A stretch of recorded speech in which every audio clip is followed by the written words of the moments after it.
When your parents asked if I would take you out sometime, I learned that for all the textbooks in the building, I could still be surprised.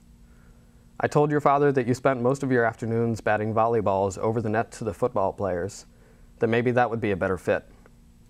He told me that it had to be me, that he respected me, that you respected me.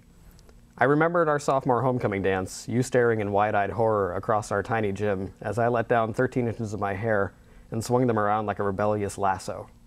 Maybe we were both raised in barns, you told me once, but at least yours had real horses. I told your father that I didn't have anything to wear, that my shirts were too big.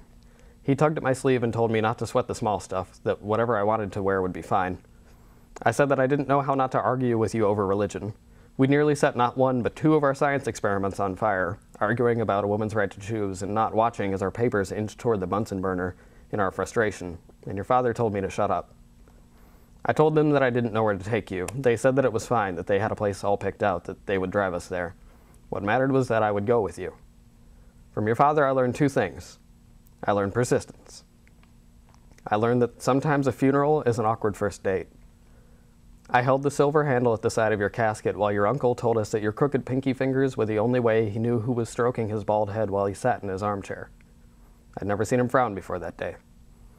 When I took you out like your parents asked, helped to box you up and carry you over the threshold, we did not dance. I did not sing.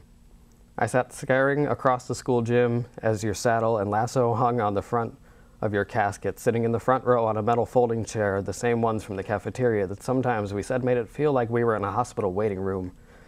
I wanted to take hold of your elbows and cry into your neck. I wanted you to know that I hadn't prayed in 10 years, but that on your last day, I drove through blinding rain to get to the hospital, but they called me back and said not to, that there was no one left to talk to God for, because you were 16 years old when your last blush fell from your face.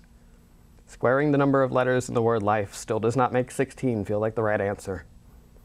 At the end of our first night together, I lay you down like porcelain on white silk. I am beginning to forget your middle name.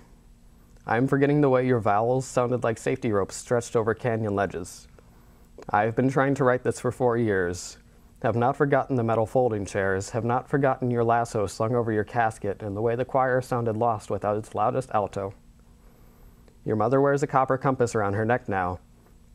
She tells me that it gives her guidance, that some days it is the only way to find her way out of the bottle.